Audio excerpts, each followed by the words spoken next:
अग्निपुराण 374वां अध्याय। ध्यान। अग्निदेव कहते हैं, हे मुने, ध्येय चिंता याम यह धातु है, अर्थात ध्येय धातु का प्रयोग चिंतन अर्थ में होता है। ध्येय से ही ध्यान का शब्द सिद्धि होती है। अतः स्थिर चित्त से भगवान विष्णु बारंबार चिंतन करना ध्यान कहलाता है। समस्त उपाधियों से मुक्त मन सहित आत्मा ब्रह्मा विचार परायण होना भी ध्यान ही होता है। ध्येय रूप में स्थित एवं सजातीय प्रीतियों से युक्त चित्त जो विजातीय प्रीतियों से रहित प्रतीति होती है उसे ध्यान कहते हैं। जिस किसी प्रदेश में भी ध्येय वस्तु के चिंतन में एकाग्र हुए चित्त के प्रतीति के साथ जो अभेद भावना होती है उसका नाम भी ध्यान है। इसी प्रकार ध्यान परायण होकर भी जो अपने शरीर का परित्याग करता है वह अपने कुल और स्वजन मित्रों का उद्धार करके स्वयं भगवत स्वरूप हो जाता है। इस तरह जो प्रतिदिन एक या आधे मुहूर्त का भी श्रद्धा पूर्वक श्री हरि का ध्यान करता है वह जिस गति को प्राप्त करता है वह संपूर्ण महायज्ञों के द्वारा भी कोई भी नहीं पा सकता। तत्ववेत्ता और योगी को चाहिए कि ध्याता, ध्यान, ध्येय, ध्यान का प्रयोजन इन चार वस्तुओं का ज्ञान प्राप्त करके योग अभ्यास करके योगाभ्यास मोक्ष और 8 प्रकार के महान ऐश्वर्य अनिमा सिद्धियों की प्राप्ति होती है। जो ज्ञान वैराग्य संपन्न श्रद्धालु क्षमाशील विष्णु भक्त व ध्यान सदा उत्साह रखने वाला हो ऐसा पुरुष ही ध्याता माना गया है। व्यक्त अव्यक्त जो भी कुछ प्रतीत होता है वह सब परम ब्रह्मा परमात्मा स्वरूप है। इसी प्रकार विष्णु चिंतन करना ध्यान कहलाता है। सर्वज्ञ परमात्मा ही श्री हरि संपूर्ण कलाओं से युक्त निष्कल जानना चाहिए। अनिमादि ऐश्वर्यों की प्राप्ति तथा मोक्ष का ध्यान प्रयोजन है। भगवान विष्णु ही कर्मों का फल प्राप्ति करने वाले हैं। अतः परमेश्वर का ध्यान करना ही वे ध्येय है।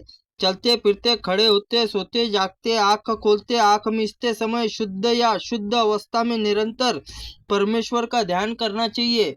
अपना देव रूपी मंदिर के भीतर मन में स्थित हृदय कमल स्वरूपी पीठ के मध्य भाग में भगवान केशव की स्थापना करके ध्यान योग द्वारा उसका पूजन करके ध्यानज्ञ श्रेष्ठ शुद्ध और सब दोषों से रहित उसके द्वारा भगवान यजन करके मनुष्य मोक्ष प्राप्त कर सकता है। ब्रह्मा शुद्धि युक्त यज्ञों द्वारा इस फल की प्राप्ति नहीं हो सकती। हिंसा आदि दोषों से मुक्त होने के कारण ध्यान अनंतकरण की शुद्धि प्रमुख साधन है और चित्त वश में करने वाला। इसी ध्यान यज्ञ के सबसे श्रेष्ठ मोक्ष रूपी फल प्रदान करने वाला है। अतः अशुद्ध अनित्य ब्रह्मा साधन यज्ञ आदि कर्मों को त्याग करके योग को विशेष रूप से अभ्यास करे। पहले विकार युक्त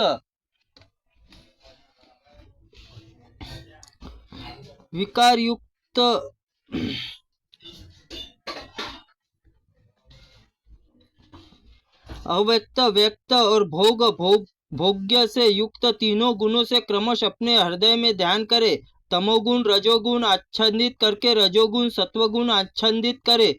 इसके बाद पहले कृष्ण फिर रक्त फिर तत्पश्चात श्वेत वर्ण वाले तीनों मंडल को क्रमशः ध्यान करे।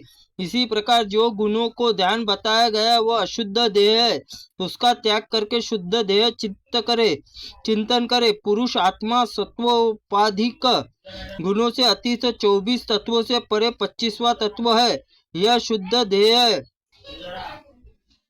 पुरुष के ऊपर उन्हीं की नाभि से प्रकट हुआ दिव्य कमल है। ऐसे में प्रभु ऐश्वर्य जान पड़ता है। उसका विस्तार 12 उंगल है। वह शुद्ध विकसित और श्वेत वर्ण का है।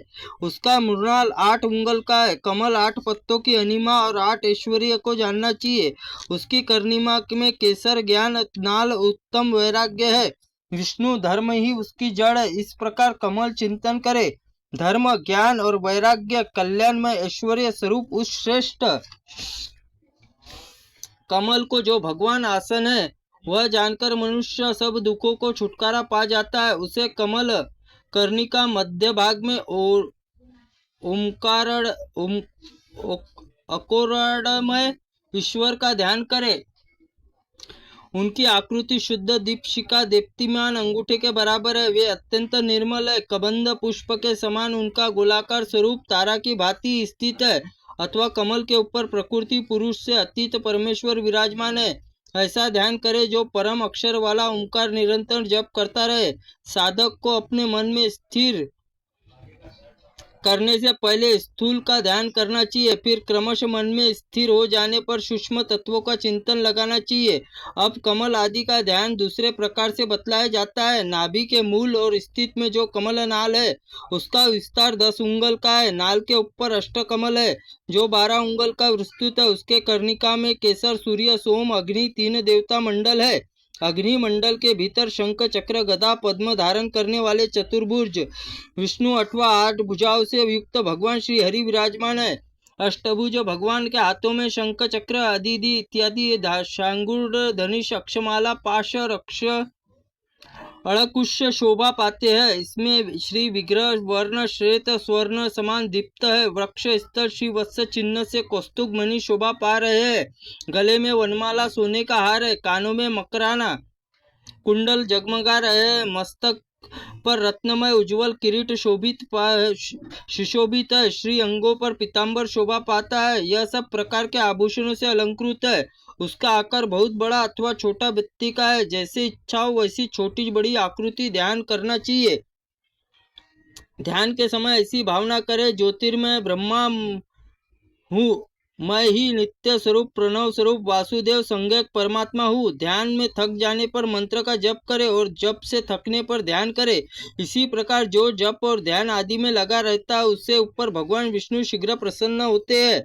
दूसरे यज्ञ के जप यज्ञ के 16वीं कलाओं के बराबर नहीं हो सकते। जप करने वाले पुरुष के पास आदि व्याधि और ग्रह नहीं फटकने पाते और इस जप करने से भोग मोक्ष और मृत्यु विजय रूपी फल की प्राप्ति होती है। इस प्रकार आदि महाअग्नि पुराण में ध्यान निरूपम नामक 374वां अध्याय संपूर्ण हुआ। त्रुटिपूर्ण वाक्य के लिए भगवंत आप हमें क्षमा करें। हम आपसे क्षमा प्रार्थनीय है। ओम अग्नि पुराणाय नमः। ओम विष्णुवे नमः। ओम नमः शिवाय नमः। ओम ब्रह्माय नमः।